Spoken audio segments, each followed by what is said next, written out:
आपके जहन में कई तरह के सवाल होंगे कि आज राम राज्य क्यों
प्रश्न किया है कि राम जी को मर्यादा पुरुषोत्तम क्यों कहते हैं।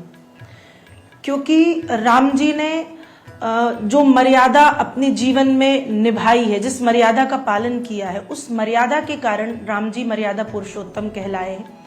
जैसे कि जब राम जी को उनकी सौतेली माता केकई ने 14 वर्ष के लिए वनवास दिया, तो राम जी चाहते तो कह सकते थे कि मैं नहीं जाऊंगा, क्योंकि वो सौतेली माँ थी, कोई जरूरी नहीं था कि उनकी बात राम जी को मानना था।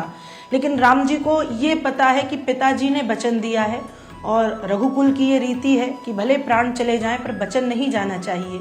इसलिए राम जी ने इतनी मर्यादा दिखाई कि अपने पिताजी के वचनों को पूर्ण करने के लिए अपनी सौतेली माता केकई की बात मानी और 14 वर्ष के लिए राम जी ने वनवास काल स्वीकार किया है। ये है राम जी की मर्यादा। जी प्राची जी, क्योंकि जब भी हम कथावाचन सुनते हैं और प्रभु श्री राम के व्यक्तित्व की बात होती है, मैं चाहूंगी कि आप अगर उस तरीके से जैसे कि आप कथावाचन करती हैं, यानी सुर और संगीत का जो मेल होता है, उससे बेहतर कुछ हो नहीं सकता, हमारे दर्शक सुन पाए।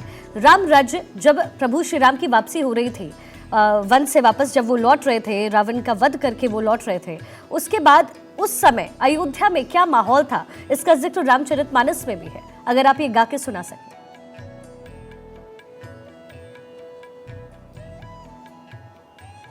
देखिए, जब राम जी अयोध्या वापस आ रहे थे तो हम सिर्फ महसूस कर सकते हैं या फिर हमने सिर्फ शब्दों को पढ़ा है कि राम जी जब आए तो कैसा अयोध्या का माहौल रहा होगा या कैसा अयोध्या की जनता में उत्साह रहा होगा। तो यदि वो कहें तो ये कहना चाहिए कि राम राज्य बैठे त्रैलोका, हर्षित भये गए सब शोका। जब राम जी अयोध्या में आए तो चारों तरफ पुष्प वर्षा हो रही थी, दीपक जलाए गए थे और उसी को हम दीपावली कहते हैं। साथ ही साथ अयोध्या के नर नारियों ने राम जी का स्वागत अपने नेत्रों से बहने वाले आंसुओं से किया है।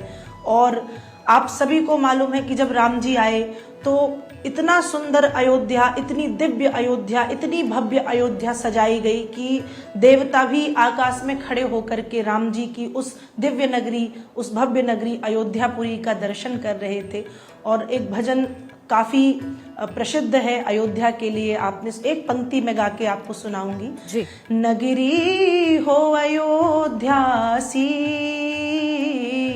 रघुकुल सा घराना हो, चरण हो राघव के जहाँ मेरा ठिकाना हो, चरण हो राघव के जहाँ मेरा ठिकाना हो।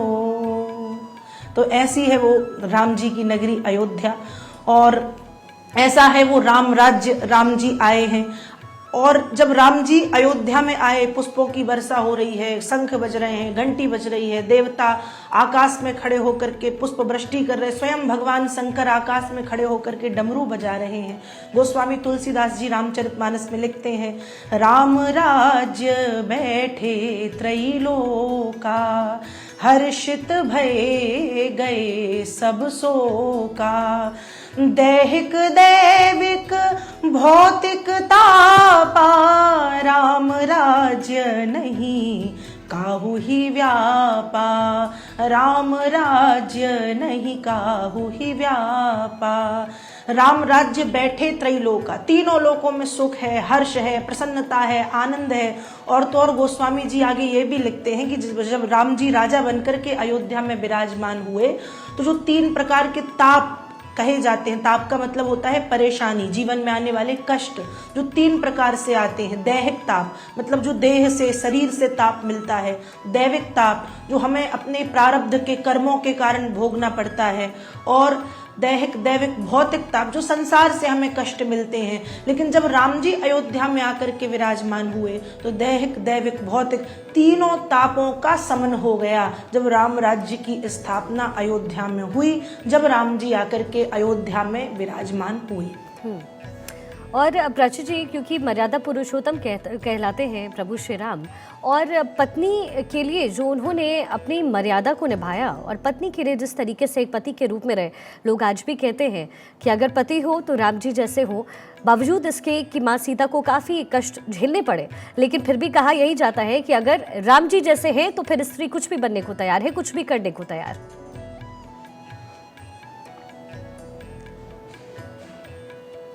देखिए, बात बिल्कुल सत्य है। आज मैंने सुना है कई जगह पे कि हम क्या कहते हैं, हम ताजमहल को प्यार की निशानी कहते हैं कि ताजमहल भारत में प्रेम की निशानी है। जो किसने बनवाया और उसकी कितनी पत्नियां थी ये सभी जानते हैं, और 14वीं पत्नी के लिए ताजमहल बनवाया।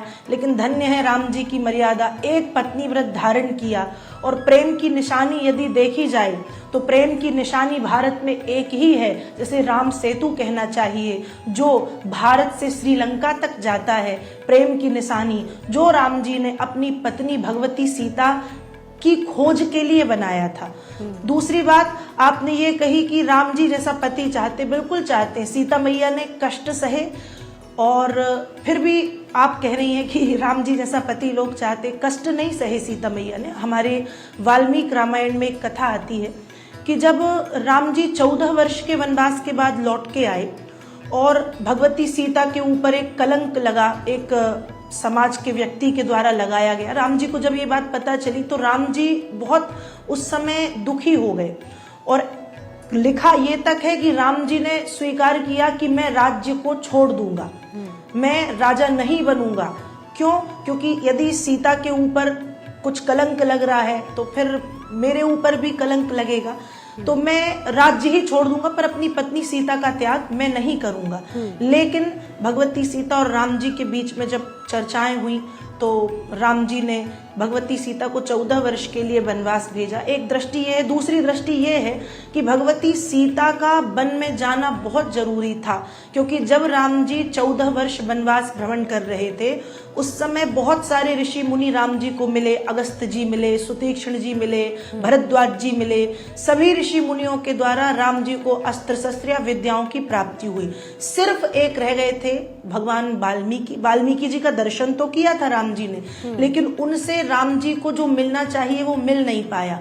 इसलिए राम जी चाह रहे थे कि वाल्मीकि जी से जो शक्तियां मिलनी है, जो उनका आशीर्वाद मिलना है, वो हमारी आने वाली संतान को प्राप्त हो जाए। इसलिए राम जी ने भगवती सीता को वन भेजा। भगवती सीता गई, वाल्मीकि जी के आश्रम में रही, और आप सभी जानते हैं वहां पर लवकुश का जन्म हुआ, और भगवान वाल्मीकि के द्वारा लवकुश को शिक्षा दी गई, अस्त्र की, शस्त्र की, शास्त्र का ज्ञान दिया गया। तो उसके पीछे ये एक रहस्य ये भी है कि इसलिए राम जी ने भगवती सीता को वन भेजा।